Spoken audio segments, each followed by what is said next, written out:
Hello guys, this is your friend and we are back with a new fanfic. Which is what if Banished Naruto was a emperor? RERIWRITE, Part 2. And if you enjoy this fanfic then please press the like button and subscribe to my channel for more fanfic like this. And now let's start the fanfic. Emperor's Chambers. The sun was now shining in the large room. Naruto and Euphemia hadn't moved from the position they were in. It was almost a routine for them whenever Naruto had his nightmares. They would stay up until it was time to start their day. Though she would sometimes be tired and needed her rest, Euphemia knew it was her duty to make sure her husband was okay.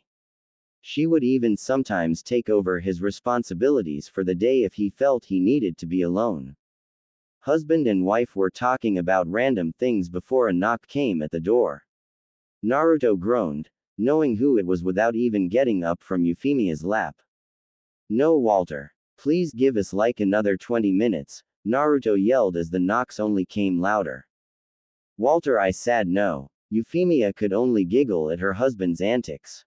The door opened anyway. In stepped a tall, thin man. He was wearing black pants, a white dress shirt with a purple tie and a purple vest.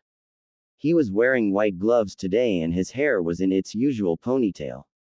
He had a soft grin on his face, amused at the young emperor's antics this morning, though he was used to it. I apologize, Naruto-sama, but you have a council meeting today and you told me yesterday that no matter what you say, to wake you up without fail, the butler replied as Naruto buried his face in Euphemia's lap and groaned. He most definitely did tell him that, and for good reason, but Naruto was in no mood to do anything right now. Another figure soon joined the three others in the room. She rode in on her wheelchair, with a soft grin on her face as well. She could hear her brother-in-law from down the hall, knowing all too well the mood he was in this morning. Ni-chan, it's time to wake up, she said strongly as Naruto unburied his face to look at her. He could only sigh in defeat. It was going to be a long day today. Hi, Nunnally, Naruto said as his tired look turned to a smile as he saw his sister-in-law. Naruto had a large soft spot for Nunnally. Not because she was disabled, but because of how she composed herself despite her paralysis. He saw the way she looked at life and how she never let anything bother her. Not to mention the fact that she was family now, and that was something he always wanted. Having a little sister gave him a sense of responsibility to be a good example of a ruler, especially since she was one of the very first ones to put her trust in him. Well, as much as I would love to stay in this comfortable bed with my beautiful wife, it seems that duty calls, Naruto sarcastically spoke aloud as he gave his wife a kiss on the lips before getting out of bed to get ready for the day. As he got ready, there was a noticeable pop of orange coming from the open closet. No matter how old Naruto was, he could never get over his obsession with orange. Luckily Euphemia was alright with the color, yet told him he needed nicer clothes to wear to work. Naruto just stuck with a nice orange-collared dress shirt and black slacks in his shoes. Nunnally joked about Naruto's wardrobe one day, that even though she was blind, the orange was almost too strong for her eyes. Simple, effective, and downright sexy, Naruto remembered Euphemia saying, which led him to wear almost the same thing every day. As Naruto finished getting ready, he went off to work. Walter followed as Nunnally stayed in the room with her sister, who also needed to start getting ready. You really know how to pick them, Ne-sama, Nunnally joked, which got a laugh out of Euphemia. As Naruto walked down the large hall to get to the stairs, he saw Itachi looking out at the view of the city.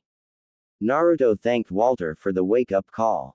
Of course, Naruto-sama, the butler bowed. Ah, what did I say, Walter? No need for the sama. You know that, Naruto huffed as he was never one for formal greetings. The butler just smiled as he took his leave. Naruto made his way over to Itachi, who never took his gaze off of the beautiful view of the city. The sun was just about rising and Itachi could see the people in the city about to start their day. It's a beautiful view, isn't it? Naruto asked as he stood by Itachi, also focusing his gaze on the awakening city. It really is. I can't believe this place was just a wasteland just a few years ago. Now, it's a beautiful city and country that we can call home now, Itachi said as he turned to look at Naruto. I also can't believe how much you've grown, Naruto. You were a troublemaker and now look at you. You're the emperor of probably the most powerful country mankind will ever see, Itachi finished as he saw Naruto put on a smile. It was indeed a true statement. Alright, lover boys, as much as I hate to break up this intimate moment between the two of you, we do have a meeting to get going to, Jiraiya said as he appeared behind the two. Naruto just gave him the middle finger and laughed as they went downstairs to exit the emperor's palace. As they stepped outside, they were soon joined Shiger Kosaka and Kisame. As they headed to the council chambers, the group passed a few civilians who were also starting their day. Ohayo gozaimasu, Emperor-sama, a villager said as he bowed when the group passed. Thank you for all your hard work, Emperor-sama, said another villager as she bowed when the group passed. A group of young children were heading off to the school and saw the group passing by. Ohayo gozaimasu, Emperor-sama. They all yelled in unison. They followed the example of the previous villagers and bowed before the group. Don't be late for school now, Naruto said to the children as they all yelled, "Hi." The group stopped to let the kids run off for school. Naruto could only smile at them as he watched them run off. Huh, weren't you always late for class, Gaki? Look at how ironic that is, Jiraiya joked as Naruto elbowed him in the ribs. The group passed a few more civilians on the way and they all reacted the same way as the previous ones the group had met. Naruto had started doing this from time to time to show face to the people in the West. He wanted to be able to interact with his people and give them encouragement. It was weird at first for Naruto, getting greeted politely and kindly by others. He wasn't used to it. It kind of freaked him out to see how much people were acting nice to him. Itachi had to remind him that it was because they genuinely loved him. The people were loyal and respectful and were very grateful to Naruto for helping to bring peace to the West. After some time, Naruto came to appreciate this and began a routine to start appearing more in public as emperor. About 10 minutes went by and the group finally made it to their destination. The large, council chambers building where most of the meetings were held. This is where most of the council conducted their work and also heard different complaints and disputes. Naruto had a large office in the building as well. He would conduct his business, i.e. paperwork, for part of the day. Other emperor responsibilities were held at his palace. As Naruto and the group made their way to the council room, Shiger broke off from the group, her duties done for now. The rest of them made their way up, where the council had already gathered and were just waiting for Naruto. Western Council Room. They all stood as they saw Naruto enter the room. He took a moment to look around the room. Even after 3 years of these meetings, he still wasn't used to the attention. As soon as he took a seat, everyone else took theirs as they prepared for the meeting. Seems like everyone is here, let us begin, he said as everyone prepared their documents. Flashback 5 years earlier. The Thousand-Year War. No one really knew when the fighting started in the West and no one ever thought that it would stop. Battle for territory, resources, and power were all the main focuses of the war. And as luck would have it, Naruto, Jiraiya, Itachi and Kisame just so happened to get thrust right in the thick of it. They were lucky to meet up with powerful allies such as Saitama and Ryuzanpaku. As promised, Jiraiya, Itachi, Kisame, Saitama, and the rest of Ryuzanpaku went to work in helping to train Naruto. After learning of who his parents really were, Jiraiya made sure that Naruto would learn and master the art of fuinjutsu, knowing that being able to seal would come in handy, regardless of the situation. Jiraiya also made sure that Naruto would be able to master his wind nature type. Itachi trained Naruto in being able to break genjutsu. The masters of Ryuzanpaku had mentioned that there were those in the West that could get the user under their control just by looking into their eyes. Luckily, this was similar to the Uchiha, who used their Sharingan for that exact reason. Kisame helped train Naruto in Kenjutsu. Though he wasn't proficient at using a sword, Naruto was able to hold his own against one of the former swordsmen of the mist. Kisame also helped Naruto control the Kyuubi chakra. Since the chakra was very new to Naruto, it would sometimes overtake him, even with the Kyuubi not trying to do it on purpose. Kisame deduced that Naruto would need to be pushed to his limits in order to get his body used to the power of the Kyuubi chakra. Speaking of Kurama, Naruto had many talks with it on a daily basis. Naruto made sure to tell Jiraiya everything that the Kyuubi had told him, even that he had a name.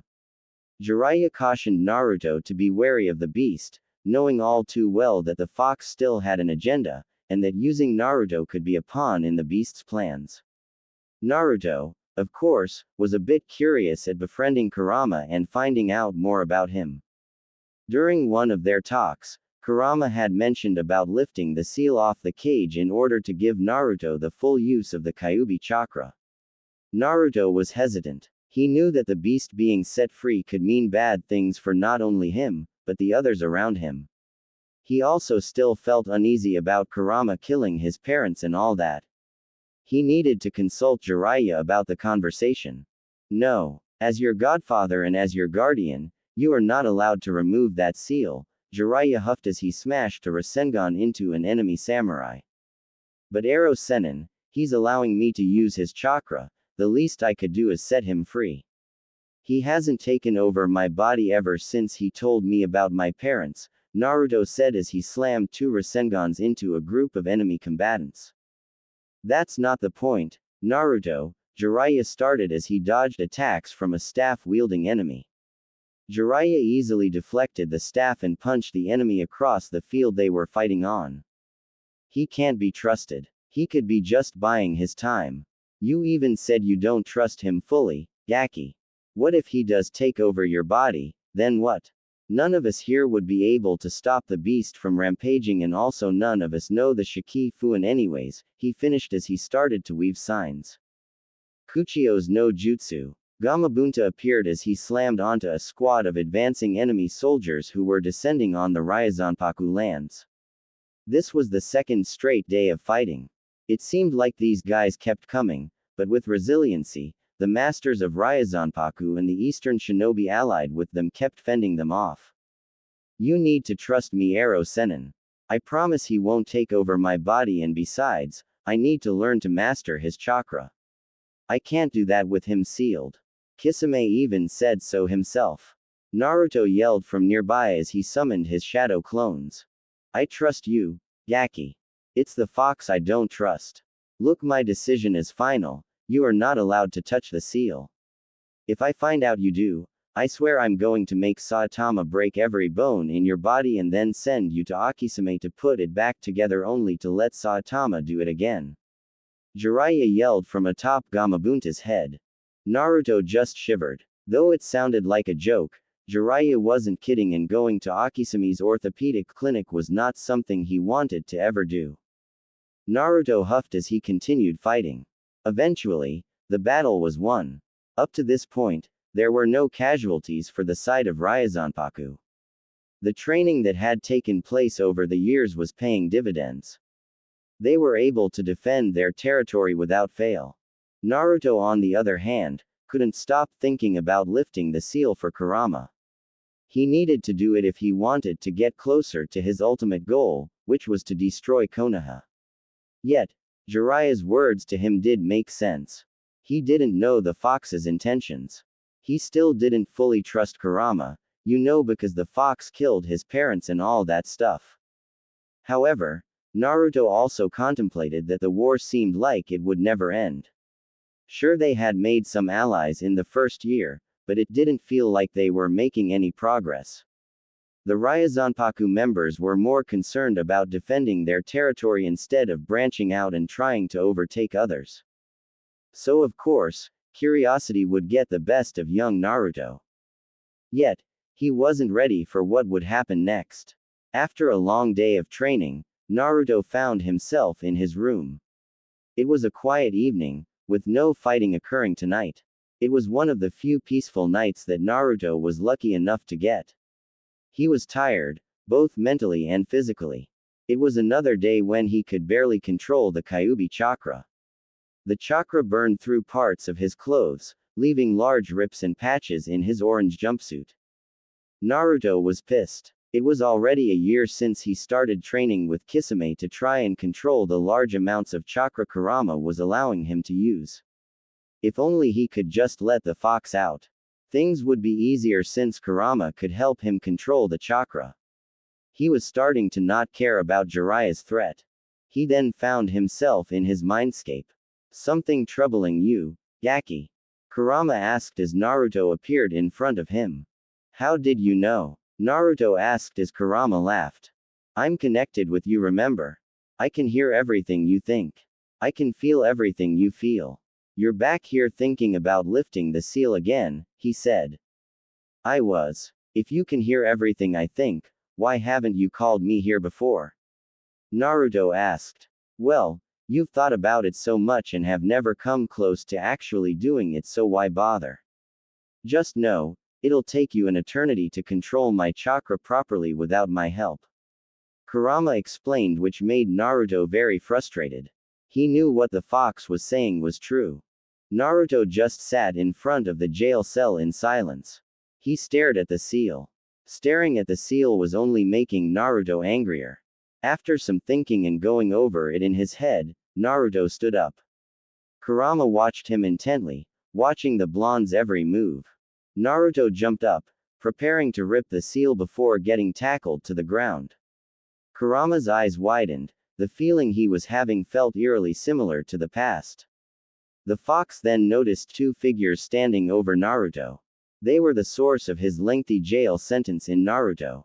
Naruto was a little dizzy after being tackled to the ground. He didn't know if Kurama did something to him or what, but he didn't even touch the seal. As he got his bearings in order, he looked up to see two figures standing over him. He jumped back a little, startled at their appearance. A man with blonde spiky hair and blue eyes were staring at him. He was wearing a white haori with red flames at the bottom of it. He looked eerily similar to the Yondaime, but Naruto wasn't sure. Next to the man was a woman with noticeably long, red hair. She was wearing a green blouse over a white short-sleeved dress shirt. She was smiling at him, something he found a little weird. Naruto didn't know who these people were, but were prepared to fight them if needed. Kurama, if you sent these people, it's not funny. I was going to lift the seal, damn it. Naruto yelled as the two strangers looked at each other then back at him. They looked back to see Kurama up against the bars, with a nasty look on his face. Yondaime, Uzumaki Kushina, he roared, upset by the appearance of the people who forced him here. Yondaime, Uzumaki Kushina, my parents. But how am I seeing them? They're dead. This must be some kind of illusion that Kurama is doing, Naruto thought. He was very confused. The two strangers turned back to Naruto with smiles upon their faces. They both offered a hand to Naruto, who was a bit nervous about accepting their help. However, he felt a sort of peace about them. He took their hands as they both helped him up. He's a bit noisy, isn't he? The blonde man said with a smile. Why don't we go somewhere quieter? He said as they shifted to another part of the mindscape. They ended up in a bright, yellow area. It seemed like there were no barriers or anything. As they arrived, Naruto jumped back, realizing he was still holding the two strangers' hands. Okay, just what in the hell is going on? He yelled as the two strangers could only laugh at his confusion. Kurama, if this is some type of joke, it ain't funny, ya damn fox. He yelled, which got him a hard punch on the head. Naruto yelled in pain. He thought only Tsunade Bachin could hit that hard. Don't you dare lump us with that damn fox, TT Bane. The woman yelled as she waved her fist at him. The man could only nervously laugh. Now Kushina, he doesn't know us, remember? We haven't introduced ourselves to him yet, the elder blonde said as he looked at Naruto. Are you okay, Naruto? He asked. Naruto shook off the pain as he looked to the man in confusion. How do you know my name? He asked. Well, I'm the one that named you. You are my son, after all, the man said before he too got a punch on the head. Excuse me. We named him. Don't take credit for all of this, Minato. I'm the one that had to push him out. The woman said as Minato rubbed his head too. You both named me. I'm your son. Naruto choked out. Let's do this properly, Minato. Yes, Sochi, you are our son. My name is Uzumaki Kushina. I'm your mother, obviously, she said with a smile as Naruto tried to force one out. I'm Minato Namikaze, the Yondaime. I am your father, Naruto, he said as Naruto was in a mix of emotions. This couldn't be right. He knew he was the son of both the Yondaime and Kushina, but they were dead. How was he seeing them, especially now? I know, Naruto was able to manage to say, much to the disbelief of Minato and Kushina. I see, Jiraiya. Minato started but was soon cut off after getting a strong punch to the gut from Naruto. Even when he was dead, Naruto was still getting hit by Uzumakis everywhere. You sealed that damn fox inside of me. Do you know what I had to deal with my entire life because of that? Do you know how I was treated because of that damn thing? I even got banished because of it. Naruto yelled at his father, tears falling from his eyes. He then looked to Kushina, who only had a worried look in her eyes. She stepped forward and embraced her son. Tears starting to fall from her eyes as well. I know, Sochi. We've been watching from inside of you. We've seen how you've been treated. We know the pain that you're feeling right now, Kushina said as she cried with her son. Minato, having recovered from two Uzumaki punches, finally regained his composure. He put his hand on Naruto's shoulder. We know it wasn't easy for you, Naruto. I only did this because you are my son, and I only trust you. I understand if you can't forgive me as a father, but I want you to know that I believed that you would be able to fully harness the power of the Kyuubi. Kushina and I both know that it was a mistake to leave you alone with such a heavy burden to carry. But we believe that if anyone could do it, it would be you, Naruto, Minato said as Naruto turned to look at his father. He then hugged his father, who in turn hugged him back. The family reunited, embraced in a family hug. Naruto had so many questions to ask them both. How they met, how life was in the village during their time, how much they knew about the night of his birth, and everything that Naruto could imagine. Minato and Kushina took the time to tell Naruto every detail of everything he wanted to know. They also explained to him that before they died, they had placed some of their chakra into Naruto for the future, in case he ever needed them. They also wanted to know how Jiraiya was doing in training Naruto. Minato also wanted to know how Itachi was doing, knowing that one of the last Uchihas was with Naruto.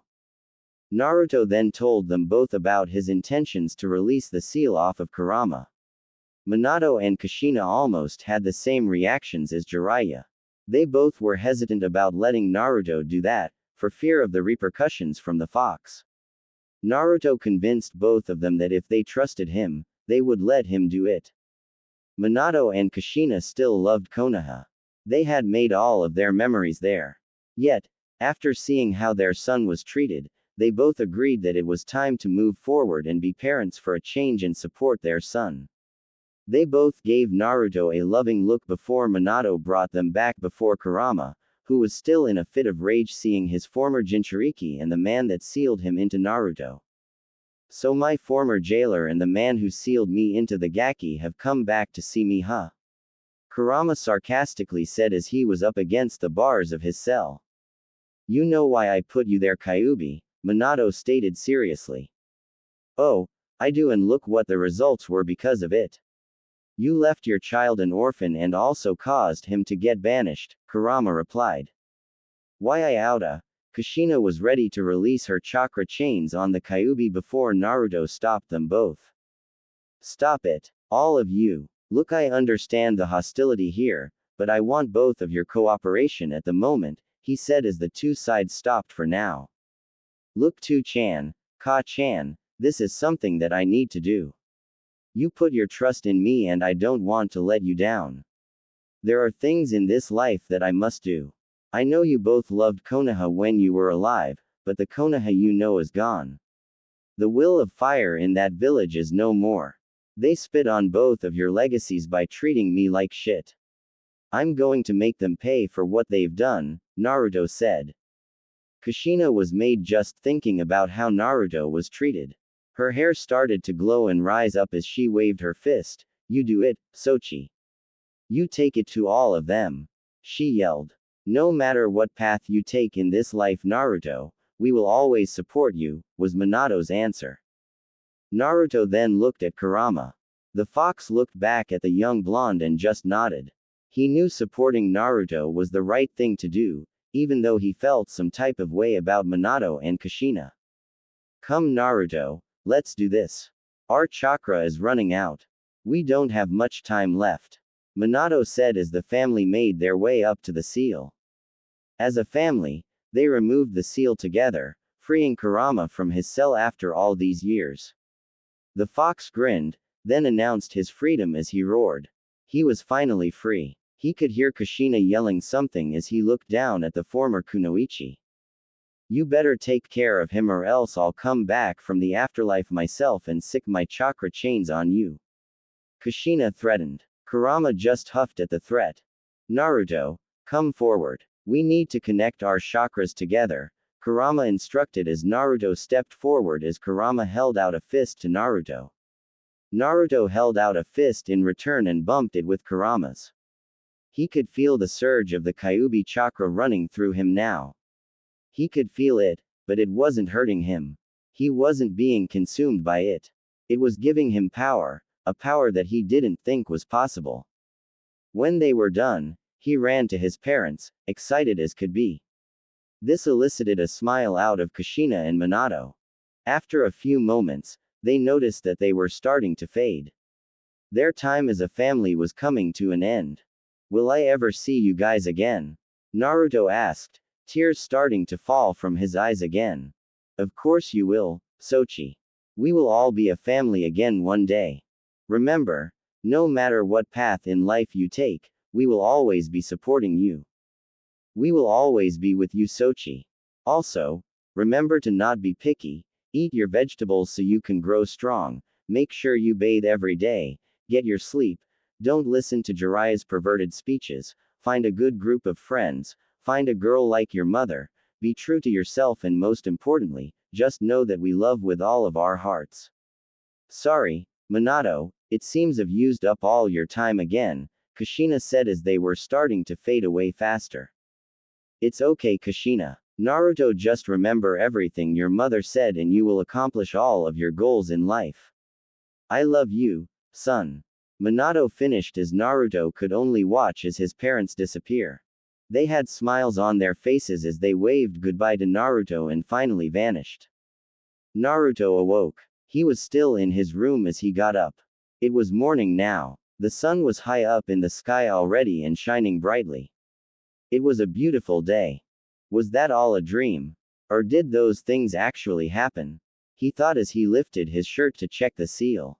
The seal was gone. At that moment, Jiraiya walked past Naruto's room. He saw that the area where Naruto was looking was missing something. He finally noticed that the seal was missing. Naruto, what did I tell you about removing the damn seal? He said as he entered Naruto's room, mad as ever.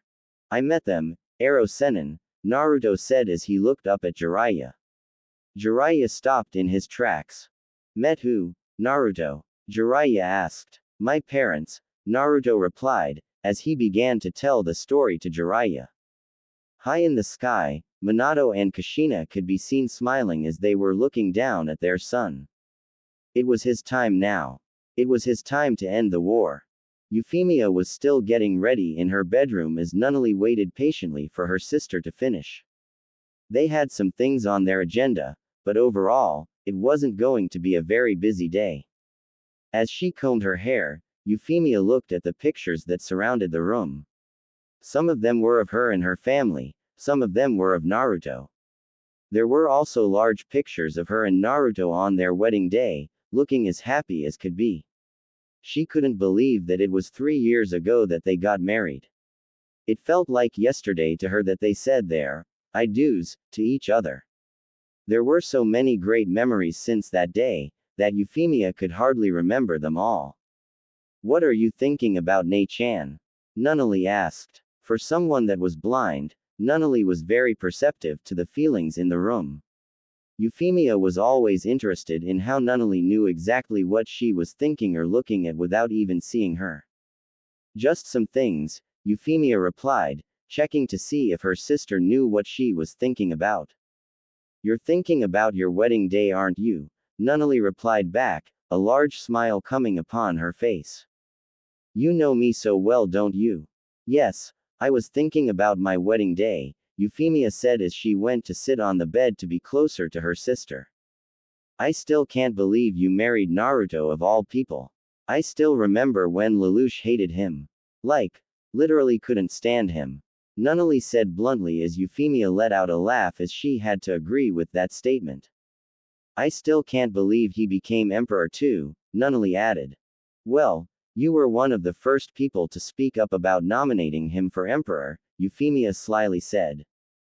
I know. Well, he was a big part of why the war ended, and he also saved my life, Nei-chan, Nunnally retorted. Euphemia remembered that all too well. At first, she saw Naruto as nothing more than a friend. If you had asked Naruto that question, he would have said the same thing. They were friends and allies. Nothing more, nothing less. However, during the war, Naruto definitely changed that feeling, for both himself and Euphemia. He also did save both their lives, for which Euphemia was eternally grateful for. She had watched him grow from a boy into a man in such a short span. As they spent time together, the two started to grow on each other. I guess when a couple spends a lot of time with each other, they are bound to fall for each other at some point. She remembered like it was yesterday. Flashback 5 years ago. It was early in their second year of the 1,000-Year War. The faction of Ryazanpaku was making serious progress in the war. Ever since the Kyuubi and he linked up, Naruto became a force to be reckoned with. Battles became overwhelmingly one-sided when Naruto transformed into his Kyuubi chakra mode.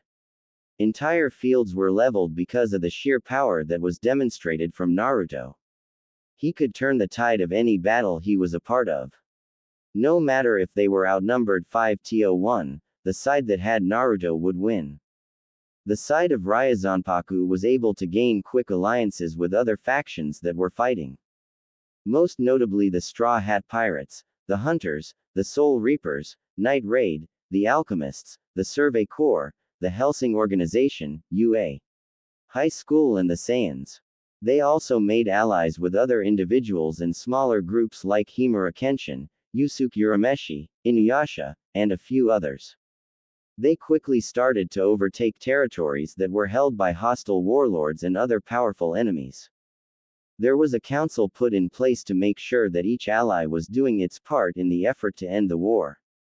Like Naruto, many of these factions wanted peace. They were tired of having to fight, not even remembering what they were fighting for other than protecting themselves. That is why when hearing of Naruto's preaching of peace, many flocked to Ryazanpaku to join their efforts. The council that led the Ryazanpaku alliance as it was called were Hayato Furinji, All Might, Roy Mustang, Integra Helsing, Son Goku, and Monkey D. Luffy. They made sure that all the work they were doing was only getting them closer to peace. Battle after battle, the Ryazanpaku alliance came out victorious. They were on a roll, gaining territory and destroying those who threatened them. Of course, there were always those that remained neutral in the war. One of those factions that decided to remain neutral was the Britannia faction. Led by Lelouch v Britannia, Euphemia, Nunnally, and Cornelia Lee Britannia, the Britannia faction was one of the strongest factions that didn't have many allies during the war. They were self-sufficient, having much more advanced technology than the other factions, that they didn't need to rely on gaining allies. They were, however, very protective over their lands. With their large army and air force, it was easy for the Britannias to repel invaders. They made quick work of anyone that tried to trespass in their territory. However, neutrality cannot last forever, especially during war. The Britannia faction was drawn into things when a battle between the Ryazanpaku-led forces faced off against a large force of Titans and Millenniums. The battle was bloody. Fighting spilled over into the lands of the Britannias. The border defenses for the were on high alert and the Air Force was sent in, to kill anybody, regardless if they were hostile or not. Though they were successful in getting out most of the intruders, there were some that were missed by defense forces. It was at this time that the Alliance Council had gone to the Britannias in hopes to form an alliance even though the Council knew of Britannia's neutrality. However, the Britannias were impressed by the common goal they shared with the Ryazanpaku alliance. It intrigued the Britannias, yet they did not come to an agreement with the alliance, citing that they wanted to keep their neutrality, though Lelouch was very tempted. They did, however, keep their communications open with the alliance should anything change. Luckily, the open communications came in handy. A few days later, a group of rogue abnormal Titans and Millenniums kidnapped Nunnally in the dead of night. A rescue team was dispatched, led by Cornelia and her Nightmare Squadron. Unfortunately, they had no luck in retrieving the Nunnally. Lelouch immediately sent a line of communication to the Ryazanpaku alliance for assistance. Without hesitation, a squad consisting of Naruto, Itachi, Yusuke Urameshi, Gonfrisi SS, Deku, and a squad of Survey Corps members led by Levi Ackerman were sent to retrieve the kidnapped princess. The Survey Corps were sent first, trying to track where the Titans and Millenniums had gone.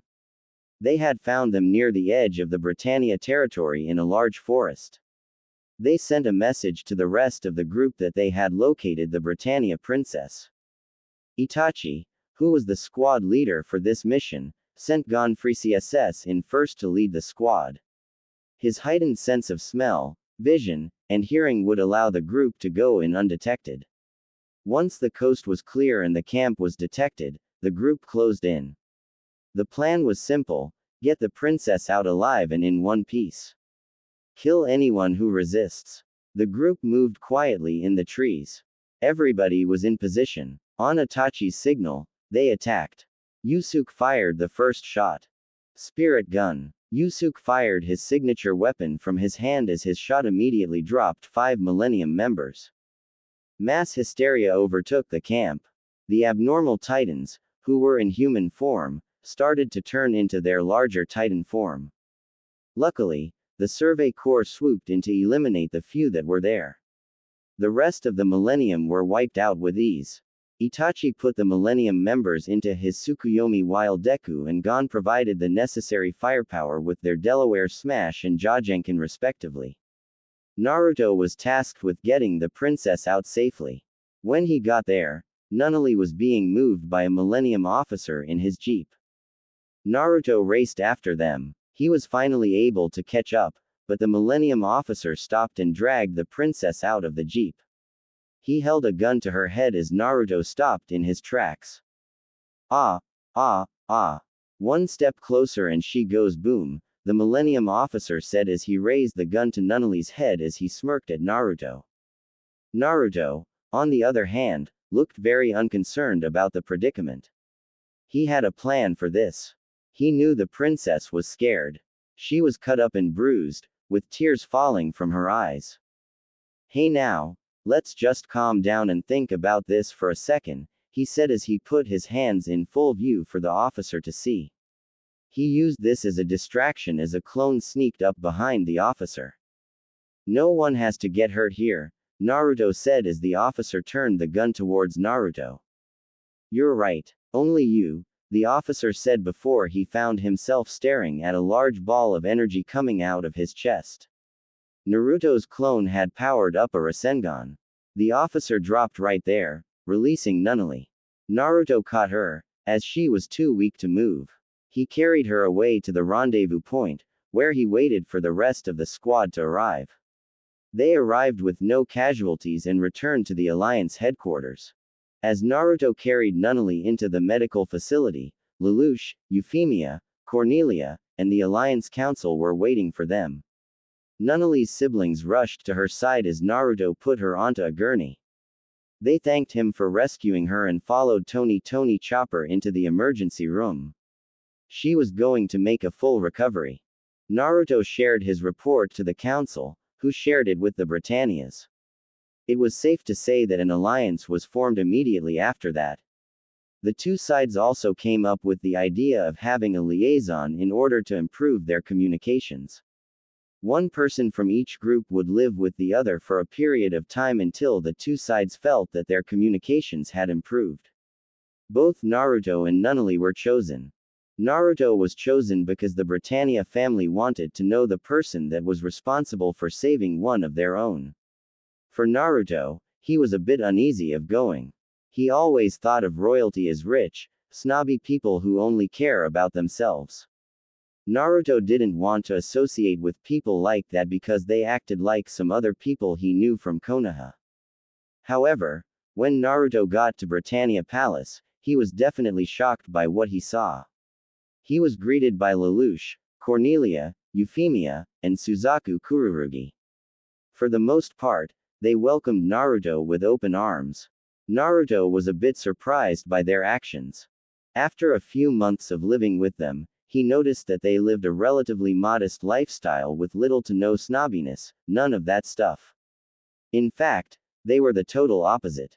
They were great people. He loved interacting with the royal family. The only thing that he didn't get was their rules. He wasn't royalty, so Naruto didn't have the necessary manners or etiquette that they had. He was especially uneasy around Lelouch, who seemed to scold him at every opportunity. During meetings that Naruto attended, he would often fall asleep, bored with the procedures and topics the Britannia family discussed. It was amusing to Euphemia and Nunnally, both giggling as they watched Naruto face down on the table, drooling. Lelouch would immediately yell at him, causing Naruto to wake up in a panic. Even at the dinner table, Naruto would get chastised by Lelouch for not knowing the proper procedure for eating. It was as though no matter what Naruto did, it wasn't good enough for him. Luckily, he had Euphemia and Suzaku there to help him out. It was a bit weird at first, but Naruto and Euphemia became fast friends. Both of them found out that they shared the same dream of peace in the West. Because of this, they started to talk every day and were nearly inseparable. They saw each other as just friends but loved each other's company. Naruto also found a friend in Euphemia's knight, Suzaku. The two of them formed a strong bond that definitely couldn't be broken. The three became a tight-knit group, going everywhere and doing everything with each other. Naruto also found out that Euphemia and Suzaku had some feelings for each other. Though they rarely displayed it and were not official, Naruto understood the emotions they may have felt and wished he could feel that one day. He was thankful to them that they never made him feel like the third wheel in their friendship. However, them hanging out did get them into a bit of trouble because Lelouch did not approve of Naruto. Though he was grateful that the Jinchuriki had saved Nunnally, the boy was not one of them. He was here as a liaison and that was it. He didn't want Naruto fraternizing with Euphemia or any other members of the family. The boy was here to improve relations. Lelouch couldn't wait for Naruto to be out of their hair. That all changed, however, when Naruto saved Euphemia. A few weeks later, though she was a princess, Euphemia was still one of the best pilots in the Britannia faction, and during a time of war, it was all hands on deck. The Britannias were locked in a battle over territory with an enemy faction that was nearby. During the heat of battle, Euphemia's nightmare frame, Gloucester, had been shot down. She was injured and captured by the warlord Char Aznable. The Britannias tried to negotiate a deal for the safe return of Euphemia, however, all deals were rejected. After a few days of failed negotiations, a rescue party was sent. Lelouch personally led the mission. Unfortunately, their nightmare frames were no match for the large force of Gundam suits that Char Aznable sent. The rescue party was routed. Lelouch returned home empty-handed. Their actions forced Char Aznable's hands. He made it public that he would execute Euphemia the next day because of the Britannia's actions. There was no time to gather another rescue team with the sheer size to try and combat the Gundam suits. With no other options, Naruto came up with a more subtle approach. They organized a different rescue party, this time trying to avoid dealing with the mobile Gundam suits that were more powerful than the Britannia's nightmare frames. A group of Naruto, Suzaku, Night Raid, Yusuke, and Frankie would go in quietly, to retrieve Euphemia without the Char Aznable group being none the wiser. All out of options, Lelouch reluctantly gave the go-ahead. The group set out in the dead of night. They knew that Euphemia was being held somewhere in the warlord's mansion. She would be under heavy guard and they may have to fight their way through. However, Naruto figured they would have the upper hand since it would be hard for their enemy to use their Gundam suits indoors. They managed to knock out the border guards and enter the mansion relatively undetected. The mansion was large and greatly lavished. There were so many portraits of the warlord that the group wondered if it would be funny to steal all of them and replace them with erotic pictures. Maybe on their way out. The group searched the mansion without being detected. They managed to find Euphemia, but she was heavily guarded. Naruto's plan came into full effect. Night Raid easily dispatched of the armed guards. They did so quietly and effectively. They are trained assassins after all. Euphemia was chained to the wall and looked like a caged animal. Naruto was pissed at the thought of his friend being treated this way.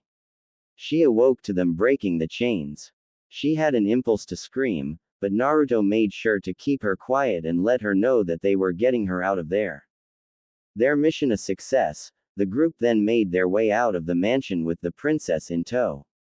Unfortunately, a few guards making their rounds found the mess and instantly sounded the alarms. Now their mission was more complicated. They hadn't brought any backup and the weapons of Yusuke and Frankie were only going to help so much. Gundam squads were mobilized and were searching the area. As the group moved, they were spotted by a squad of mobile suits. The rescue team needed to get out quickly. They did the best they could to get out of the line of fire, but Suzaku was hit. It was a fatal shot. Suzaku knew that even if he was to escape, he wouldn't see tomorrow. Naruto went back to retrieve his friend, but Suzaku refused. If they stayed there any longer, they wouldn't make it out. Go Naruto. Leave me, he told the blonde Jinchuriki. I can't just leave you here Suzaku, Naruto pleaded, trying to pick his friend up. I'll never make it Naruto, my time has come. You must promise me something.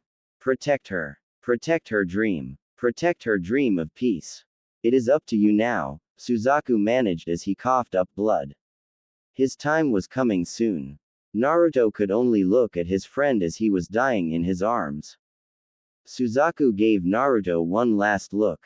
A look of hope. He passed away, peacefully, knowing that he could entrust Naruto with protecting Euphemia. For the first time, in a long time, Naruto lost control.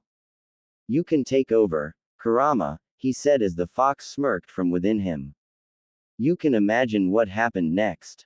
All I will say is that Char Aznable would never bother the Britannias or the Ryazanpaku alliance ever again. The rescue team returned back home, with Euphemia but missing Naruto. She was given immediate medical attention and wouldn't find out about Suzaku's death until she woke up a few days later. Naruto returned the next day, carrying the body of Suzaku. Someone he considered one of his best friends, who accepted him for who he was. He didn't know how to react to losing one of his closest friends from the West. He also didn't know how he would explain this to Euphemia and how the loss of Suzaku would affect her. He shut himself in his room for a few days. He didn't eat, he didn't drink, he couldn't sleep. Luckily, he had his saving grace. Euphemia came to visit him after she finally recovered from her injuries. She sat with Naruto on the opposite side from him on his bed. The two didn't speak a word to each other. They both just stared off into space, just basking in the presence of each other. They both were missing something or someone. It was always the three of them, hanging out or getting on Lelouch's nerves. For Naruto, he loved having people he could be around who liked him for who he was and not people who hated him for something he couldn't control. For Euphemia, Suzaku was the first person she ever had feelings for. He was her knight and her closest confidant. She would never go anywhere without him, and because of that, the two had developed a sort of romantic relationship. Though they couldn't act on it because of Lelouch, the two enjoyed the times they spent together. With Suzaku now gone, Euphemia felt a part of her heart was ripped away, but she could also tell that Suzaku's death also heavily affected Naruto. Knowing his story, he never really had other people besides Jiraiya who he was close with. They were his first real friends and he didn't know how to really react. She needed to be by his side so that they could both grieve together. The two of them sat in Naruto's room for a few hours. With some inner strength and courage, Naruto moved first. He moved to Euphemia's side. He gave her a strong hug. She in turn, immediately started to cry in his chest. She had lost a great friend, a person who sacrificed so much just for her. She cried and she cried. Naruto also teared up as he felt her tears soak up into his clothes. Euphemia cried until her tears ran out.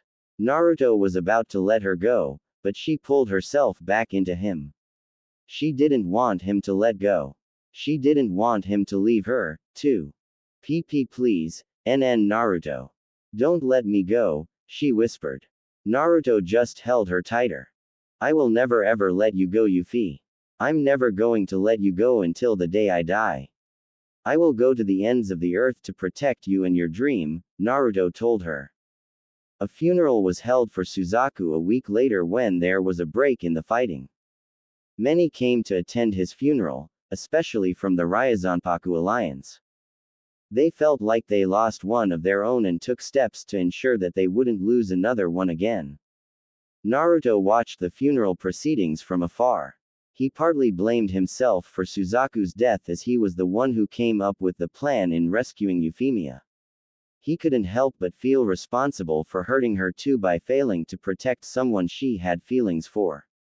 Even after the moment he and Euphemia shared, he couldn't stand to look her in the eye. He needed his time alone and think things through before he could move on. After Suzaku's funeral, Euphemia visited Naruto again. She hadn't seen him since the embrace they shared together. He was staring out of the window when she entered his room. Though she couldn't see his face, she knew that he had not gotten any sleep for some time. She knew that he was taking this very hard, especially since she didn't see him at the funeral. She moved slowly towards him, but Naruto didn't move from where he stood. She wrapped her arms around him and felt his hands on hers. He was taller than her, so her head was leaning into his back. Naruto turned around slowly and returned the embrace. They stayed like this for a few minutes before either spoke. I do not and will not ever blame you for Suzaku's death, Naruto, Euphemia started as she looked up to see him staring off into the distance. She placed her palm on his cheek and forced him to look at her. Those words you told me a week ago, that you would protect me in my dream. I believe every word of it. Suzaku told me that if there was anyone who could help make my dream become a reality, it would be you, Naruto. You have grown so much in the short span that I have known you, you have surprised even Lelouch with your actions. I know you will miss Suzaku a lot as will I, but he would want us to keep going until our dreams are achieved. Let's keep going together, Euphemia said as Naruto nodded in response. The two held each other for a bit longer before Euphemia finally departed for the evening. It was this speech that would start to snap Naruto out of his depression. This was also the day that their relationship changed to something more than just friends. Naruto and Euphemia had met up in his room every night since then. No matter if Naruto was on the front lines or he was training, Euphemia made it an effort to see him.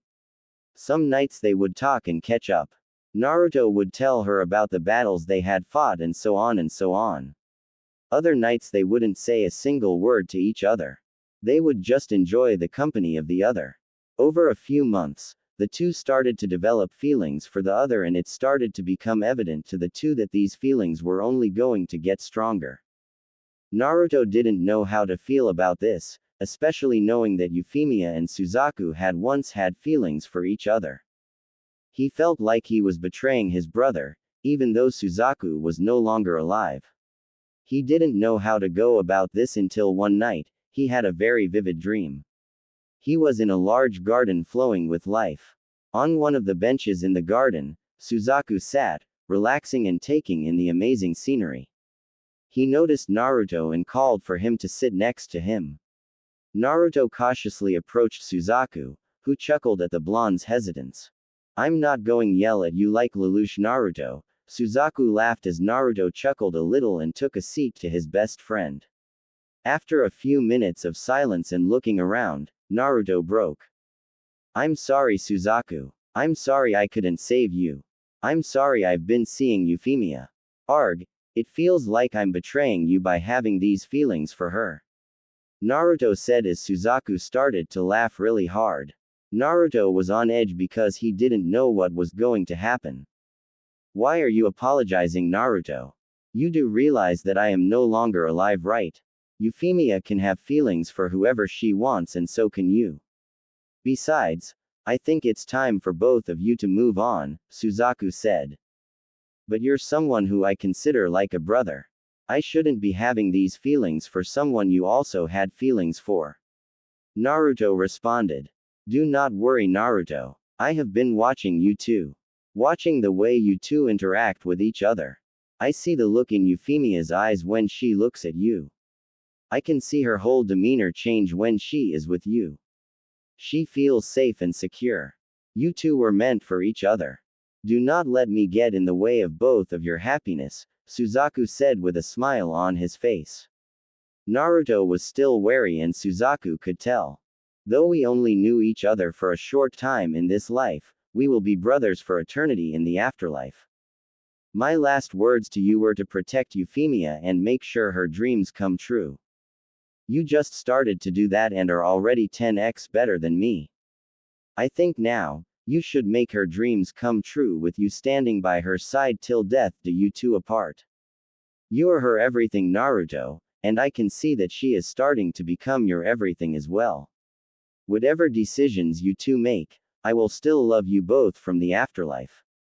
I will be watching you both and can't wait to see what the future holds you two," Suzaku said as he shook Naruto's hand. "Remember, protect her with everything you have, and that will be enough for me," Suzaku said as he started to fade away. Naruto woke up immediately after and saw that the sun was peeking over the horizon. That dream, it felt so real, he thought. He took it as a sign that maybe these feelings for Euphemia were meant to be. He just hoped he wouldn't screw it up when the time came. In her room, Euphemia also awoke from nearly the same dream as Naruto. Was this Suzaku's way of telling her that she needed to move on? She started to feel that her and Naruto were meant to be and hoped she wouldn't screw things up either. With all of that said, Naruto still didn't know how to express his feelings yet, so Euphemia took the initiative and told him first. They were gazing at the stars on top of the roof of the Britannia Palace after dinner. The two sat close to each other, enjoying each other's warmth. It was then that Euphemia confessed to Naruto her feelings. Naruto reciprocated, albeit a bit nervously, as he fumbled with his words a bit. Euphemia got the message and they celebrated their first kiss that night. A little while after they became official, their relationship was known to only a few people. Lelouch was surprised by this but allowed it to happen. He had finally accepted Naruto, not only as a member of the family but also as a person. He saw the determination, loyalty, and leadership that Naruto displayed. Though he was young, Lelouch saw that Naruto would be a great leader in the future.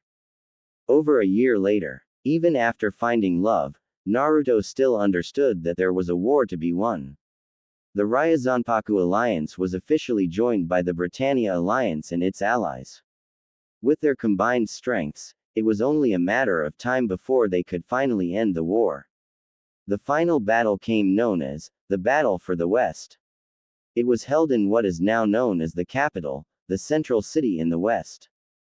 Naruto led the charge against the 3 remaining warlords that opposed the Ryuzanpaku alliance. Naruto and his allies routed the remaining warlords and chased them from their stronghold. The warlords surrendered and scattered their forces to spare their lives.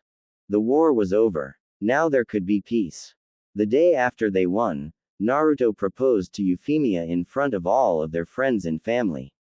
It was the happiest moment of both of their lives at that point. They married that week in a private ceremony, with their closest friends and family there, then celebrated with the civilians of the West, who cheered on their hero and showered him and his new bride with congratulations. Jiraiya, Hayato Furinji, and All Might were all those who were nominated to become emperor, but all declined. Naruto's new brother-in-law Lelouch was the final nominee to be chosen, but he also declined. He, along with the others who were nominated, supported the movement to allow Naruto to become emperor. He believed that the new era of peace should be guided by the person who spearheaded the idea.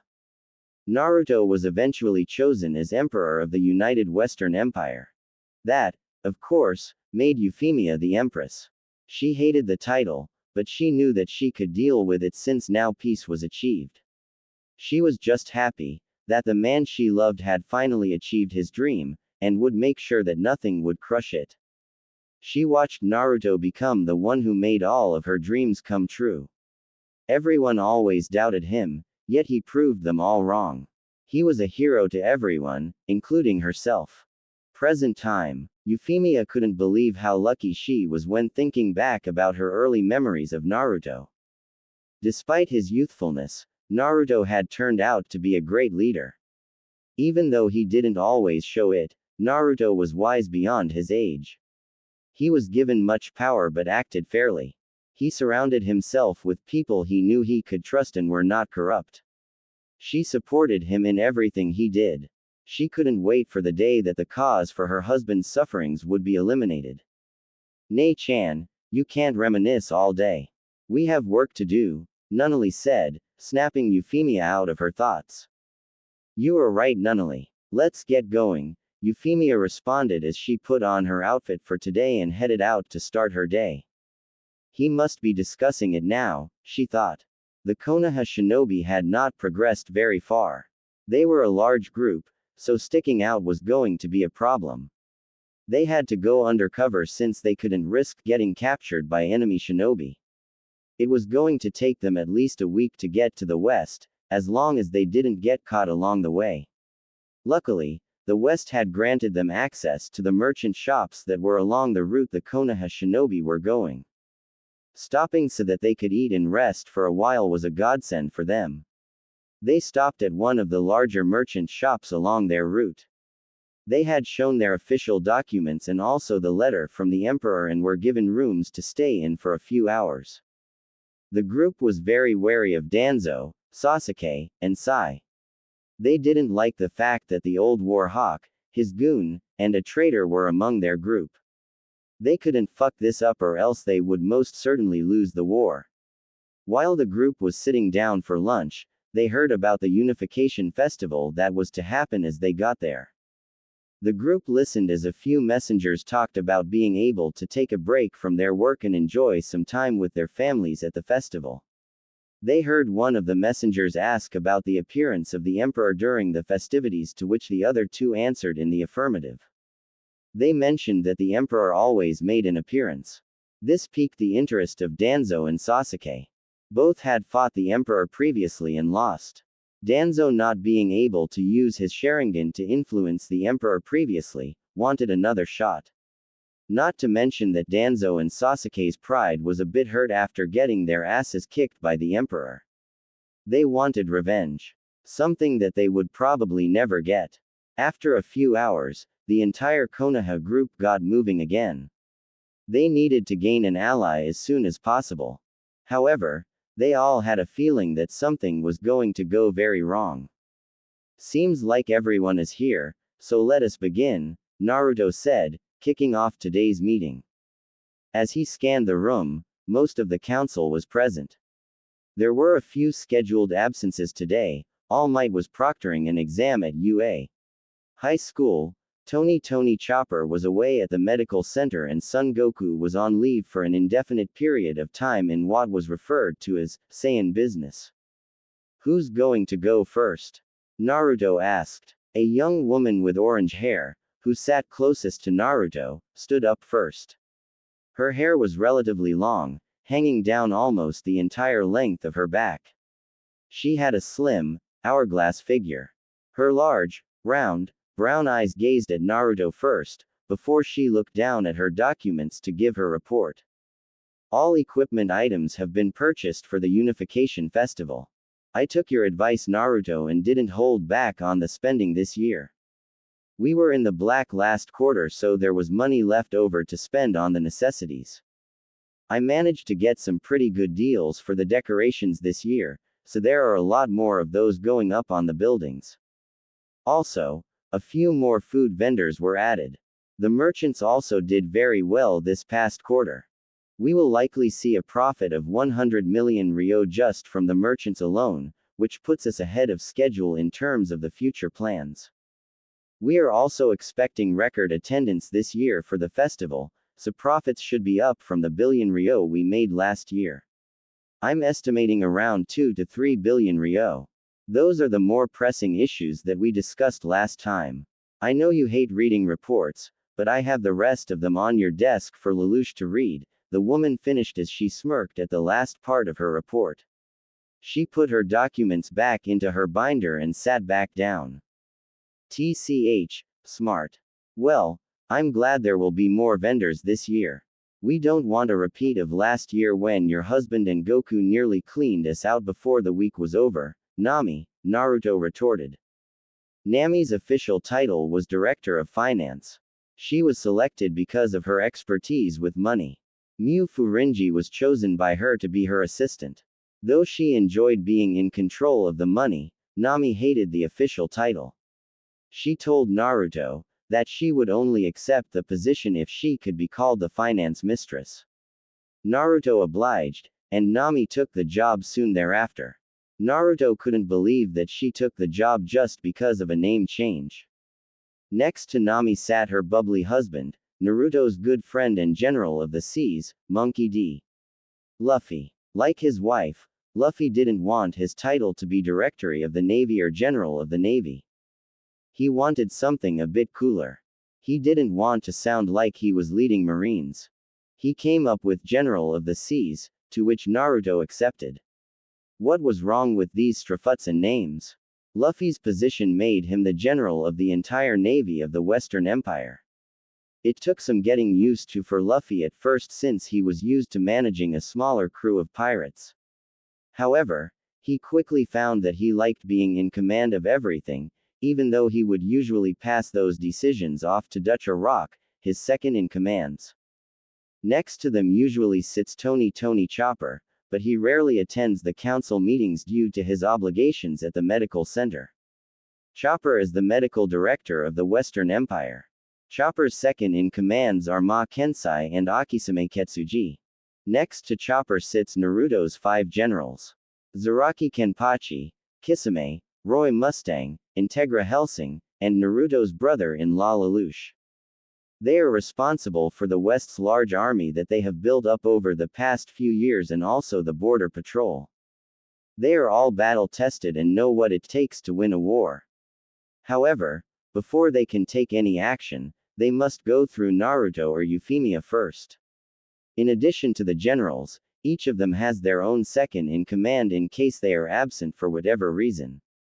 Kenpachi has Yakiru Kusajishi, Kisame has Himura Kenshin, Roy Mustang has his wife, Riza Hawkeye, Integra Helsing alternates between Alucard or Sarah's Victoria, and Lelouch has his sister Cornelia. Rounding out the table are Naruto's advisors, Hayato Furinji, Jiraiya, and the absent All Might. Other important members of the empire that don't hold council seats are Sanji, who is the culinary director. His second-in-commands are Yukihira Soma and Nakiri Arena. Nina Einstein is the director of science. She was specifically chosen by Euphemia to lead the science department and her assistant is Rintaro Okabe. Both Euphemia and Nunnally helped run the civilian side of things and have their own council. At first, Naruto hated the idea of having any type of council. He knew all too well that the councils in the East had more power than the Kages themselves. However, he understood that he couldn't run the large country by himself, so he needed people he trusted. He chose people that he had fought with during the war and had come to respect.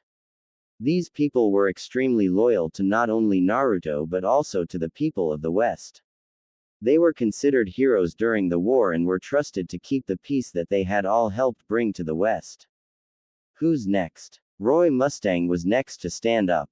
He looked extremely tired instead of his usual stoic self this morning. His bloodshot eyes and large bags under them was a dead giveaway that the man had not slept in some time. The southern border rebels led by Father have been put down, rather quietly I might add, by the squad we sent in. There were no casualties on our side and the Elric brothers and Colin are due to make their return by sunset. That is all I have to report. The full report will be on your desk, hopefully by the end of the day, he explained as he sat back down with a loud huff. Naruto nodded at his report. Someone must be tired from all the crying last night, huh? Jiraiya joked, the Toad Sanin noticing the unusually short report coming from the Flame Alchemist. You can't even imagine all of the crying I had to put up with last night. It's only been a week, and the kid is already driving me nuts. Mustang said in defeat, which raised laughter from the rest of the council, including Naruto. The next few reports were the same old, same old. Kisame talked about the incidents that occurred at the border and that it was dealt with almost immediately. Kenpachi mentioned the expected arrivals of their out-of-town guests that were expected to arrive within the next few days. He mentioned that the accommodations were already set and that security around those areas was airtight. As Kenpachi finished, Naruto arose from his seat. It was time to make an announcement that was years in the making. We will need to add a new group to the list of expected visitors, Naruto said, throwing Kenpachi and the rest of the council off. As you know, we have been in contact with a few of the eastern countries over these past couple years. Well, it was only a matter of time before some requested an alliance with us. Just like we predicted, my former home has requested an alliance, Naruto said as an eerie silence fell over the room. Everyone on the council knew the circumstances of Naruto's arrival in the West. The Jinchuriki was very honest about his past. All of the council knew of Naruto's recurring nightmares that he suffered from. There were times when he would not show up to council meetings because of them and Euphemia would take over for the day.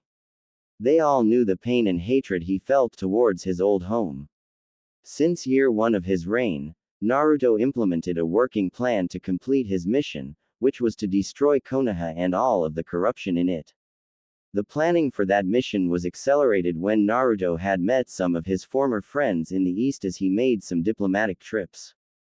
Flashback. About a year into his reign, Naruto came to understand that there would be people who would come looking for him from the East. He knew that he was still in the bingo book and was a very profitable target. There were rumors of him and his appearances in the West. He knew Eastern countries and shinobi would try and come to the West, looking to get rich quick. He also knew that word would get out to the east of the West's stability and that Eastern countries would try to scout out this new power. So instead of letting the East come to them, Naruto made the West's presence known in the East first. He set up merchant shops and trading outposts in the East. Valuable goods that weren't found anywhere in the East were available for purchase in these shops. In addition, different food products and restaurants came from the West and set up different locations in the East. Word started getting out about the valuable goods that came from the West and many different Eastern countries were interested in its materials. After they were established, Naruto made an effort to visit these merchant shops to see how they were doing and the progress that they were making in the East. Of course, as he was still a wanted man, Naruto wore a Tengu mask to conceal his identity. In addition to his disguise, the council made sure Naruto was well protected. Mainly due to Euphemia's insistence, they created a special guard that would protect Naruto at all times. It was mandatory that anywhere Naruto went, there would be two of his special guard with him. The first two that were chosen to be a part of the special guard were two Ronin samurai that Naruto had met during the war named Jin and Mugen. The two samurai were originally paid to kill Naruto by one of the warring warlords. They clashed with Naruto, who was able to hold his own against the two in Kenjutsu. Eventually, Naruto persuaded the two samurai to join him in his quest for peace, also promising to give them as much sake and booze they desired. Naruto also allowed Fu to accompany them, much to the chagrin of Jin and Mugen. The next person that was chosen was Yusuke Urameshi. Naruto and Yusuke became good friends over the course of the war. Yusuke admired Naruto's goal of peace and was actually the first one to nominate Naruto for emperor. He was chosen because of his long-range spirit gun. Roronoa Zoro was chosen due to his skills with a sword and also because of his high tolerance for pain. He was Naruto's first choice as one of the special guard squad, but Zoro declined at first, citing his need to be with the Strafuts. However, with Luffy's blessing and at the insistence of his wife, Nico Robin, Zoro accepted Naruto's proposal. The only thing that he wasn't allowed to do while guarding Naruto was give directions. Shigure Kasaka was chosen due to her strengths as a weapons master. Being able to turn anything into a weapon gave her the versatility that Naruto needed. She was also allowed to bring her pet mouse Tochumaru, who was regarded as a special member of the guard. The final member of the guard chosen was Deku. At the request of All Might, Deku was chosen because of his hand-to-hand combat ability, will and determination that he exhibited. This also allowed the young hero to gain more field experience. If he was unavailable due to his class schedule, Gonfrey CSS would fill in for the necessary mission, considering he was free from his hunter duties. Once his special guard was set, Naruto started the inspection tours of his merchant houses and trading outposts. It was here that he would finally see some old friends from the past. The first of his former friends that he saw was the new Inoshika Cho trio. Naruto was taking a tour of a merchant facility near the Land of Fire with Jin and Mugen when he came upon the battle between Asuma and his squad against the infamous zombie combo.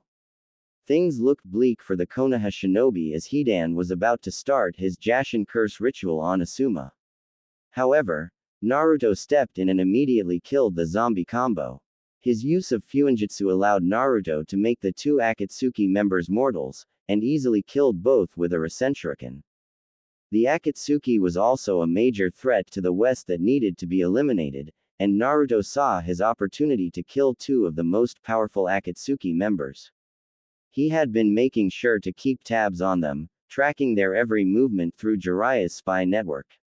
They would also be dealt with soon enough. Both Ino and Choji arrived just as Naruto was disposing of Hidan. An unconscious Asuma laid on the ground with a very weak, but still standing Shikamaru covering for him. He saw how easily this masked stranger dispatched two of the strongest Akatsuki members. Shikamaru was unsure of the stranger's intentions and was on alert. When Naruto was finished, he turned to the Konoha shinobi. He remembered both Shikamaru and Choji defending him all those years ago from the others. They both still considered Naruto as their friend and fought to protect him as much as they could. However, Naruto remembered the hateful and spiteful words from Ino. His anger boiled up inside of him, seeing the blonde arrive on the battlefield. Shikamaru, even his weakened state, tried to make small talk with this strange group that appeared out of nowhere. He was trying to determine whether the group was friend or foe, while also trying to think of an escape plan should they need one. Thanks for your help, Shikamaru said, as Naruto and his two guards never took their eyes off the Konoha shinobi. Never seen you around before. Which village do you come from? The Nara asked, as Choji and Ino remained on guard. None, was Naruto's response. Shikamaru felt a strange presence coming from the masked stranger. The voice also sounded familiar, but the Nara couldn't put his finger on it. Well, can you at least tell us whether you're friend or foe? I mean, we would like to assume you are friendly since you helped our sensei, Ino interjected, as Naruto twitched a bit in anger. Assuming things are we. I can tell you for a fact that we are neither friend or foe, Naruto replied, the anger evident in his voice. The Ino Shikacho picked up on his change of tone and were ready for anything at this point. Well, if you're not our friend, then we will see you as a foe, the Yamanaka responded. You should have let the Nara do the talking. Your voice annoys me, fangirl, Naruto said as that drew the ire of Ino. She readied herself for battle and was prepared to use her clan jutsu on the masked stranger. No, wait, Ino, Shikamaru managed to yell out, but it was too late. The masked man threw a special kunai on the ground near the group. He teleported to the kunai in a flash and slammed a kick into her face before she could react. Shikamaru and Choji were forced to help their teammate and got into formation. They would try to use their teamwork to defeat the masked man. However, on the inside, Shikamaru had an uneasy feeling about this. He teleported to the kunai almost immediately. That wasn't what I think it was it? He thought to himself. Before the Ino Shikacho knew it, the entire ground around them was filled with kunai. The Nara didn't know it at the time, but what he was thinking was spot on. Naruto had learned the Hiraishin, the jutsu created by the Nadaime, but made popular by Naruto's father before him. Naruto had learned the jutsu by accident. As he was undergoing Fuinjutsu training with Jiraiya, Naruto made a mistake with his kanji character writing. He wrote it on a kunai and threw it at a dummy target, wanting the kunai to explode.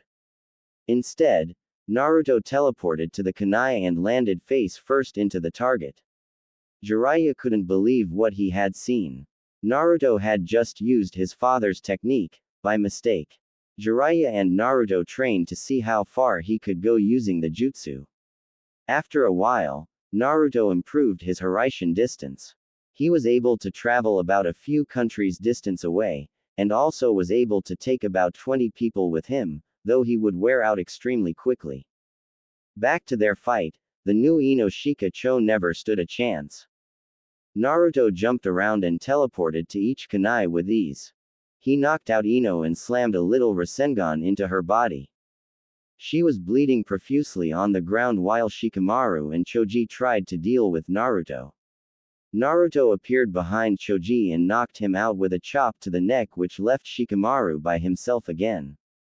Unfortunately for him, his opponent was nowhere to be found. Shikamaru took out a kunai, readying himself and searching frantically around the area to find Naruto. Jin and Mugen could only laugh, knowing exactly where their boss had gone. In an instant, Shikamaru felt a kunai at his neck. He looked down at it, while his opponent appeared behind him out of nowhere. It seems Kami is on your side today, Nara Shikamaru, for I am in a good mood. However, I do not think next time, you and your squad will be so lucky. I would hurry and make sure the blonde bimbo over there gets help quick.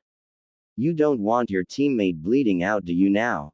Naruto teased the lazy shinobi as Shikamaru dropped his kunai. Naruto then appeared by his two guards, as Shikamaru stood there, frozen in the spot he stood. The Konaha shinobi watched as the masked man and his two companions vanished in a yellow flash. It was safe to say, the Nara got out of dodge quickly. When they returned to Konaha, Shikamaru gave his report to Kakashi. Kakashi and the elders were stunned by his report. They needed to know immediately if this masked man was an enemy or a foe. Kakashi sent out his available Chunin and Jonin squads.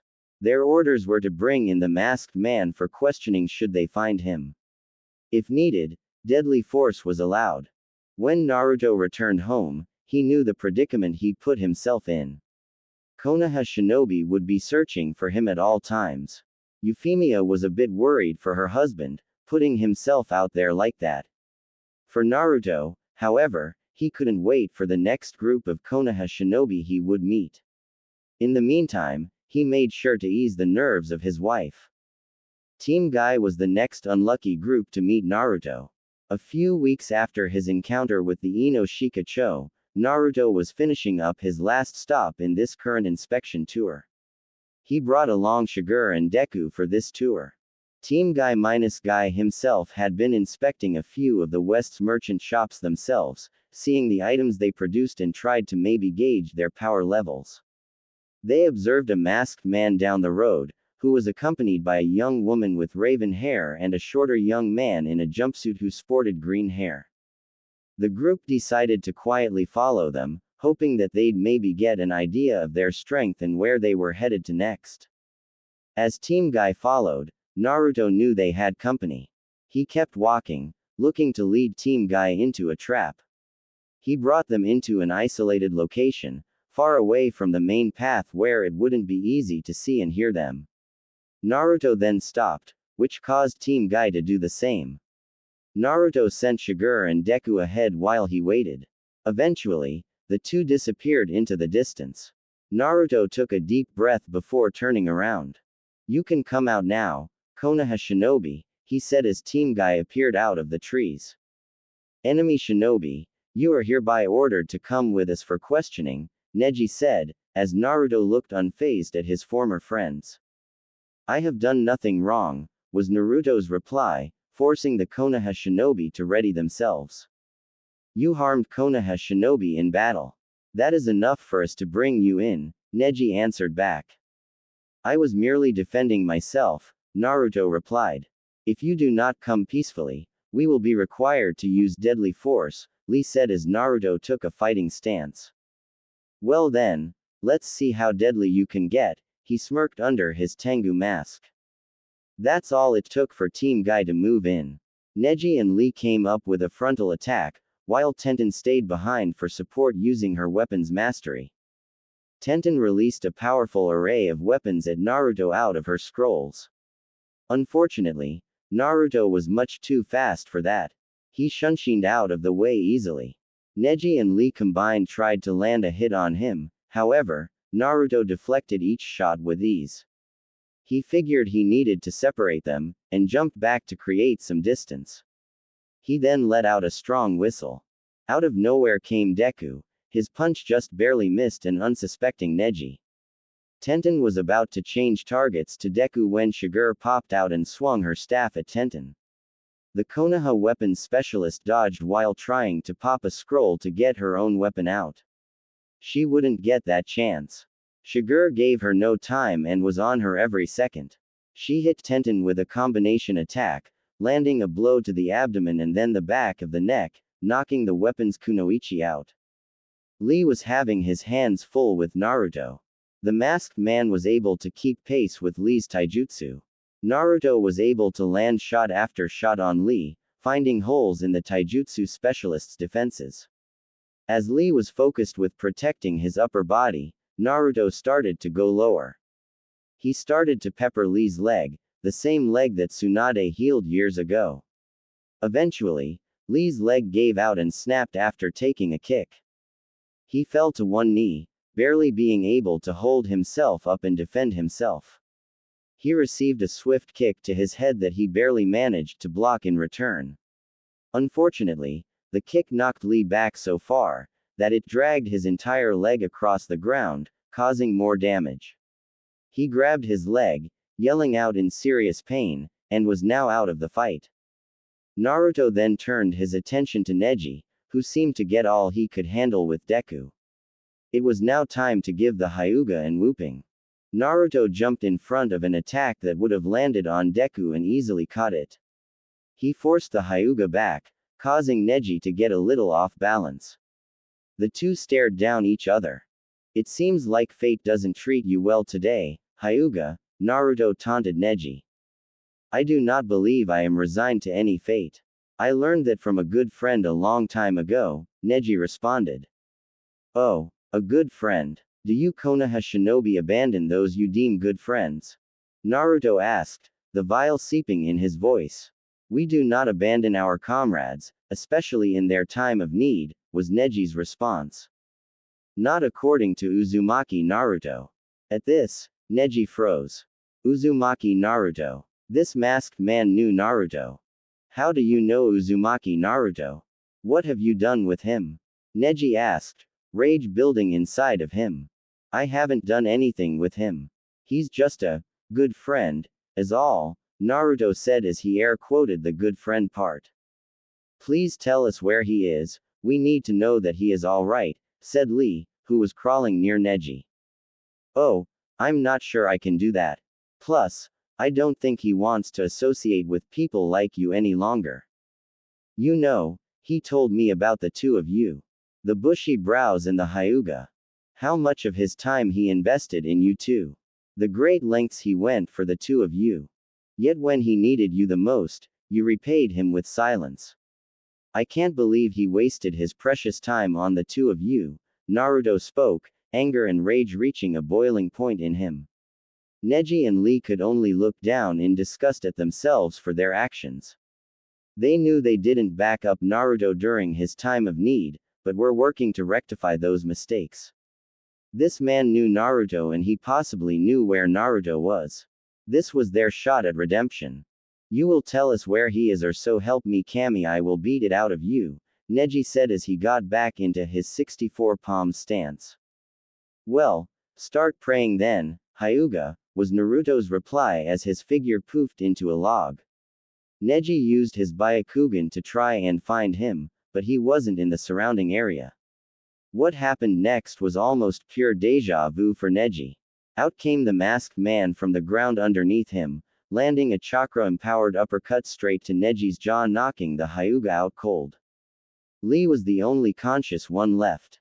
Naruto, however, let him stay that way for now. I hope you find someone to heal that leg for you, Konaha Shinobi. That injury isn't going to heal as quickly as the last time, Naruto said as he and his companions walked off into the distance, leaving Team Guy behind. Team Guy was found by their sensei and a backup team that was sent to look for them. When they returned to Konaha, Lee found out that his leg would heal, but the recovery time would be much longer since Tsunade was the only one that could perform the surgery and allow the leg to heal faster. Neji and Tenten gave their report to Kakashi, who under pressure from the elders and the council, was forced to put the masked man in the bingo book.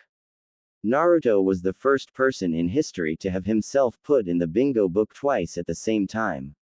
He was ranked an S-class shinobi and had a fight at your own risk warning attached to his name. The last and final group that Naruto ran into was Team 8. Naruto had brought along both Zoro and Yusuke for this tour, which would be Naruto's last for a while. They had just finished their last stop on the inspection tour and were prepared to eat Naruto's favorite meal before heading back to the Empire. As they got their food, the group was interrupted by the arrival of Team 8.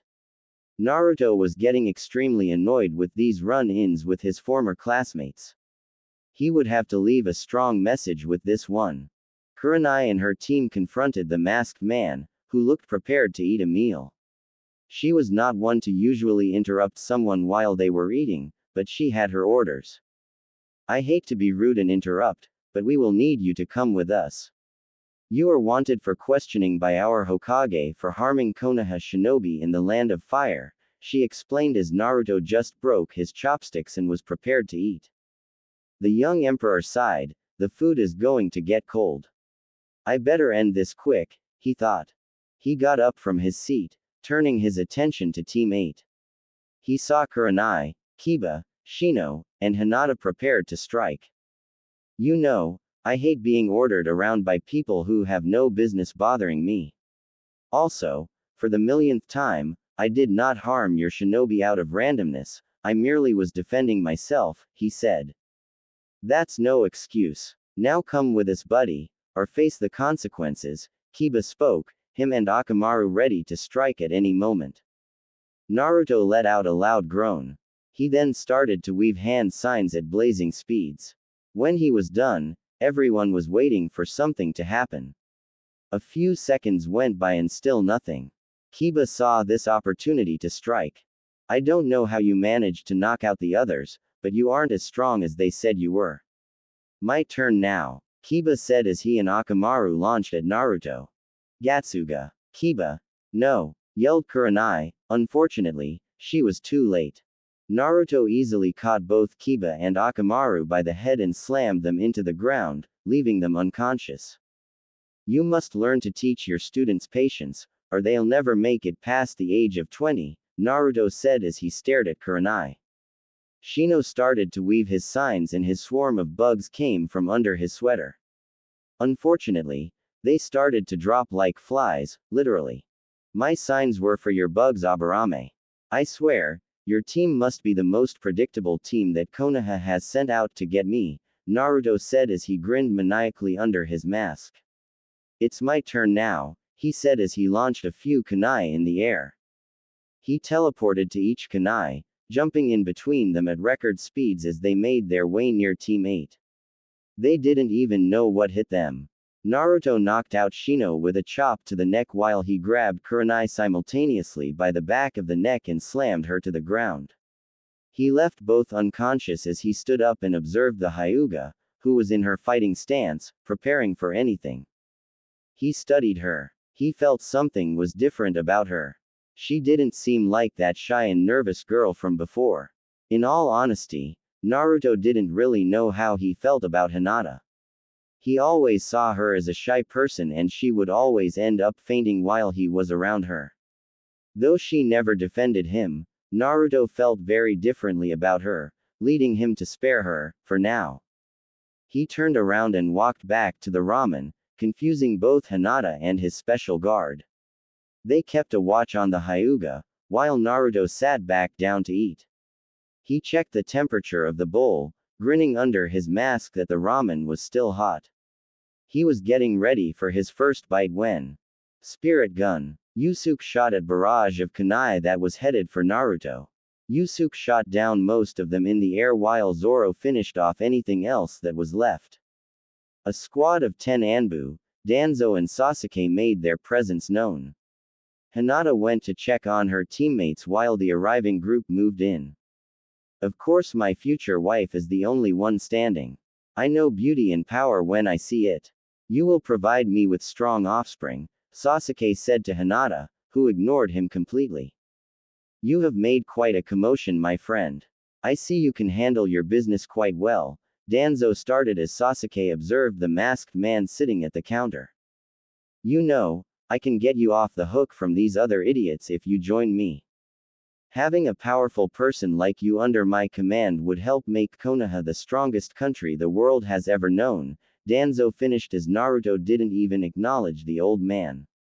In fact, he was preparing his first bite of ramen when the bowl exploded.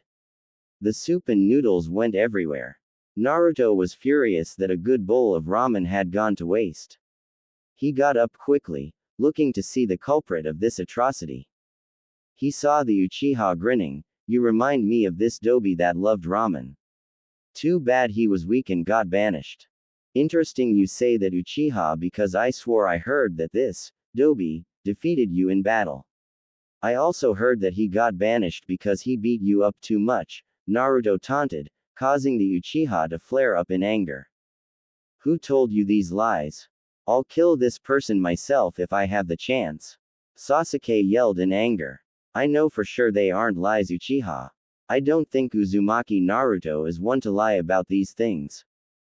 The Dobi. Where is he? Take me to him, so I can finish him off once and for all. Let me think about that. How about fuck no? I think that was the answer you were looking for, Naruto said, causing the Uchiha's anger to boil over. Now, if you know where that demon brat is, it would be wise to tell us. We outnumber you here. You don't stand a chance against us, Danzo interjected, liking his chances. HMPH. Is that a challenge, old man? How's about this? Why don't you, your pet Uchiha, and your little goon squad over here just fuck off? No one orders us around. So if you know what's good for you, you will turn around and leave before you do something you regret, Naruto threatened. Well, have it your way, Danzo said as he signaled his root Anbu to move in. Just as Naruto predicted, it wasn't good for the Konoha shinobi. Though they were outnumbered 12-3, the emperor and his personal guard took it to the root Anbu. Danzo was too busy trying to unwrap his bandages when he was knocked unconscious by the back of Zoro's sword. In the meantime, Naruto and Sasuke squared off. Naruto noticed that the Uchiha hadn't improved much since the last time they fought. 3 years of house arrest and being forbidden from shinobi training would do that to a person. Naruto took advantage of this and toyed with the Uchiha. He didn't even have to use any ninjutsu.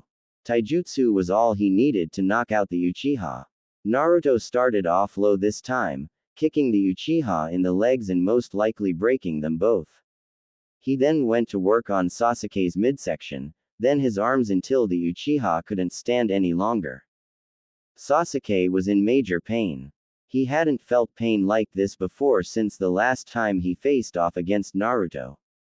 He dropped to his knees, unable to stand anymore due to the damage that his legs took.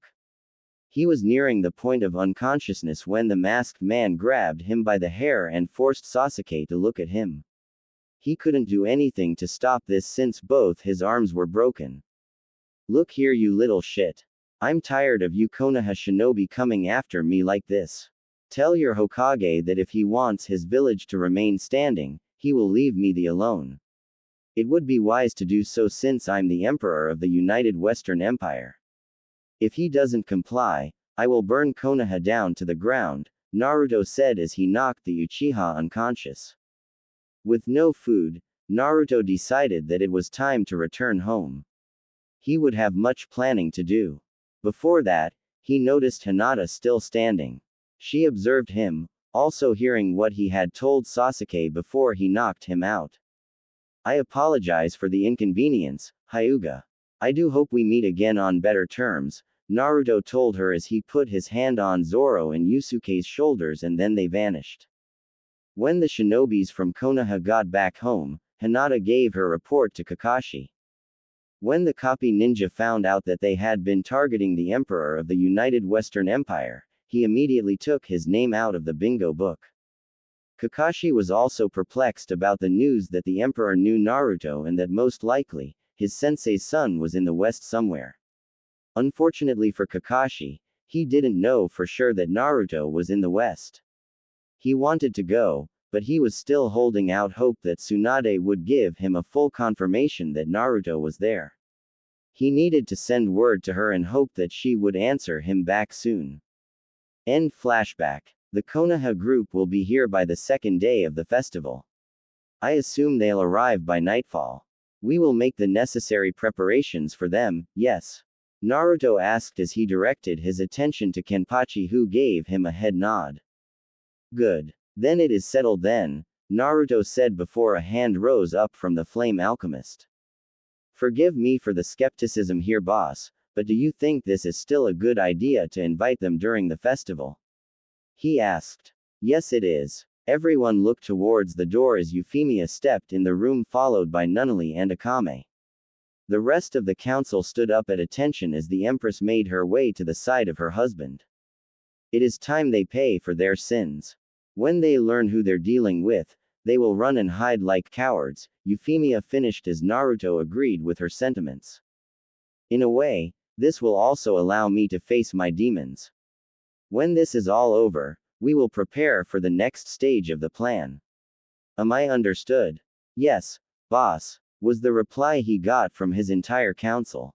Good. This meeting is adjourned. You may return to your duties, Naruto said as he acknowledged his council and walked out of the room with his wife, Jiraiya, and Itachi. Most of the council waited for him to leave before they all huddled up together. Okay. Who wants to bet that Naruto kills somebody from his hometown when they come here? Asked Nami. Everyone raised their hand. I said get back to your duties. Naruto yelled from down the hall. Immediately, the council dispersed and returned to their assignments. 1,000 Ryo minimum, Nami yelled aloud, to no one in particular.